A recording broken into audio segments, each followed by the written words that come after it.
Hey there, fellow UPSC aspirants. Ready for another deep dive? Always. Today we're tackling a topic that's been shaking things up lately.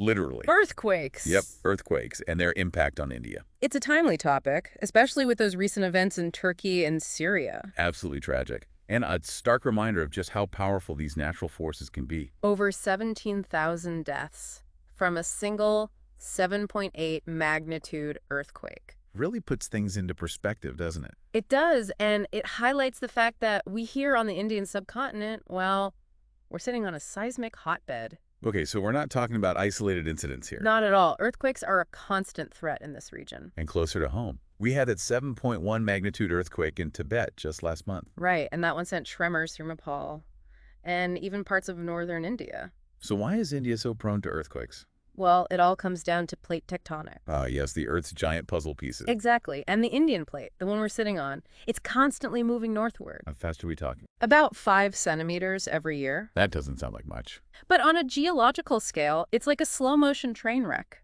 Okay, I can see where this is going. The Indian plate is colliding with the Eurasian plate. And all that pressure has to go somewhere. Precisely. It's what formed the Himalayas, those magnificent mountains we see today. So the Himalayas are like a giant wrinkle from this ongoing You collision. got it.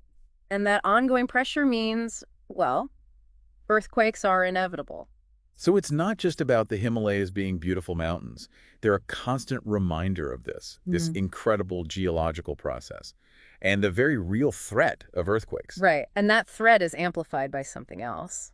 What's that? Fault lines. I've heard of those. They're like cracks in the Earth's crust, right? Exactly. Imagine a giant zipper running beneath the Earth's surface, where the plates are constantly grinding against each other. Okay, I'm picturing it.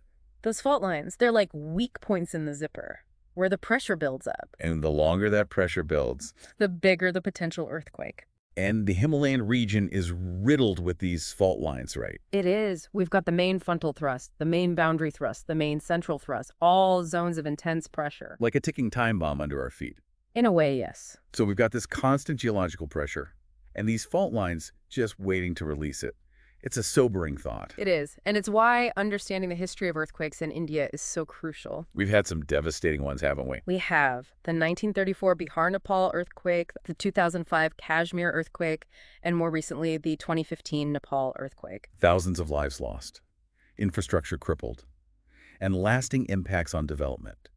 It's a stark reminder that India is no stranger to the devastating power of earthquakes. It is, and it begs the question, are we truly prepared for the next big one? That's the question we need to be asking ourselves. And it's not just about understanding the science. Right. It's about analyzing the human element, the policy decisions, and the long-term consequences of our actions.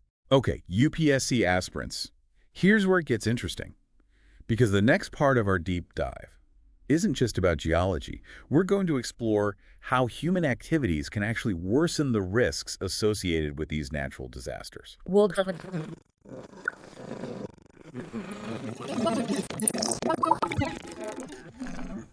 The sobering reality of earthquakes in India. But now let's kind of shift gears a bit and explore how human activities can actually make those risks even worse. It's a crucial aspect and one that often gets overlooked. So what are we talking about here? We'll think about the kinds of development projects we undertake, especially in sensitive zones like the Himalayas, massive infrastructure projects. You mean like dams, tunnels, Bruh. those extensive road networks? Exactly. These projects, while essential for development, can sometimes destabilize the very ground we're building on. Okay, so we're essentially adding to the pressure that's already building up along those fault lines. Precisely. It's like poking at a pressure cooker. You might be inadvertently increasing the likelihood of slips and ultimately triggering earthquakes. And it's not just infrastructure, is it? Deforestation plays a role too, right? Absolutely. Trees act as natural shock absorbers. Their roots help bind the soil and stabilize the ground. Remove them, and you increase the chances of landslides, especially in the aftermath of an earthquake. And of course, we can't forget about urbanization. More and more people are living in areas that are highly vulnerable to earthquakes. Right. And this brings us to a critical point, one that's directly relevant for our UPSC aspirants. Yeah, okay, let's hear. All these human activities, their impact on the environment, and the heightened earthquake risks, they're all interlinked. So we're seeing a bigger picture emerge here. It's not just about memorizing facts about tectonic plates. Right. It's about understanding the human element, Mm. the policy decisions we make, and how those choices can have long-term consequences. It's about connecting the dots. Exactly. And speaking of connecting the dots, what about the role of the media in all of this? The media plays a vital role. It's not simply about reporting on the aftermath of an earthquake. It's about raising awareness, holding authorities accountable for making responsible decisions. And advocating for proactive measures to reduce those risks. Exactly. We've seen some of that recently, haven't we? Yeah. With Prime Minister Modi's response to those tremors felt in Delhi and Bihar. Yes. His message was one of reassurance, urging people to stay calm and take precautions. Which is important in the immediate aftermath of such events. But it also underscores a crucial point, doesn't it? It does. It's not just about reacting after an earthquake hits. It's about proactive mitigation, having systems in place to minimize the impact when the inevitable happens. So what would that look like? What steps can India take to shift from reactive measures to a more proactive approach? Well, for starters, we need to reassess infrastructure projects, particularly those located in high-risk seismic zones. Making sure that development doesn't come at the cost of increased vulnerability. Right.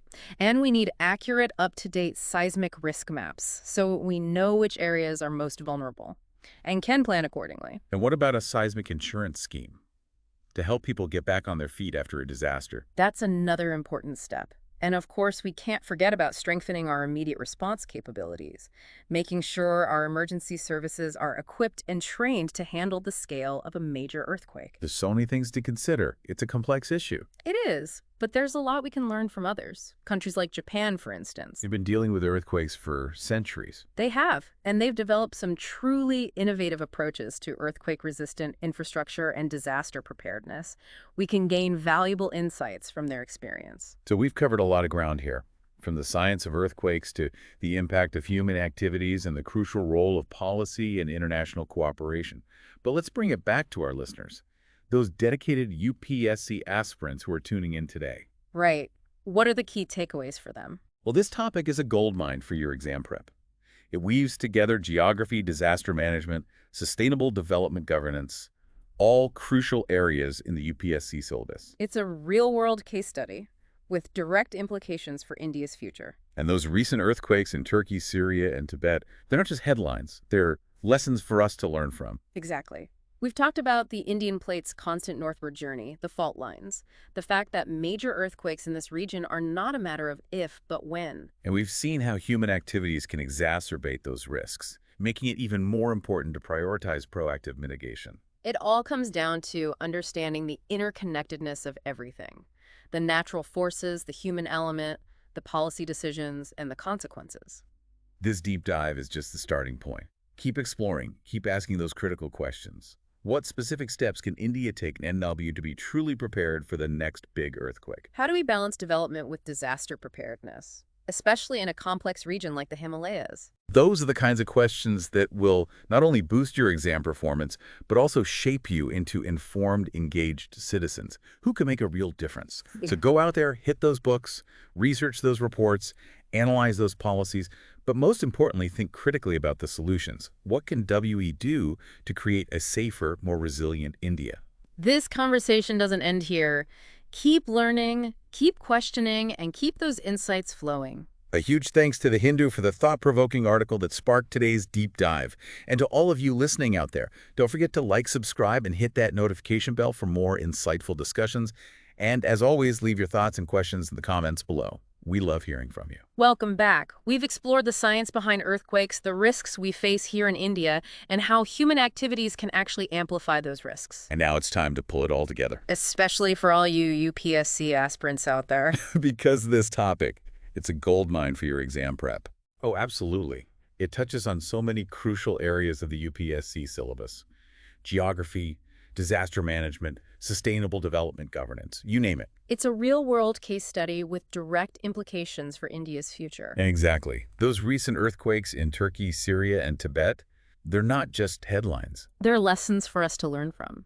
We've talked about the Indian plate's constant northward journey, the fault lines. The sobering fact that major earthquakes in this region, well, they're not a matter of if, but when. And we've seen how human activities can make those risks even worse. Making it even more important to prioritize proactive mitigation. Reassessing infrastructure projects in high-risk zones. updating those seismic risk maps. And what about a seismic insurance scheme that could really help people get back on their feet after a disaster? Absolutely. And of course, we need to strengthen our immediate response capabilities. Rescue and rehabilitation efforts, making sure our emergency services are equipped and trained for the worst-case scenario. All of this comes down to understanding the interconnectedness of everything: the natural forces, the human element, the policy decisions, and ultimately the consequences. This deep dive is really just the starting point. We encourage you to keep exploring, keep asking those critical questions. What specific steps can India take now to be truly prepared for the next big earthquake?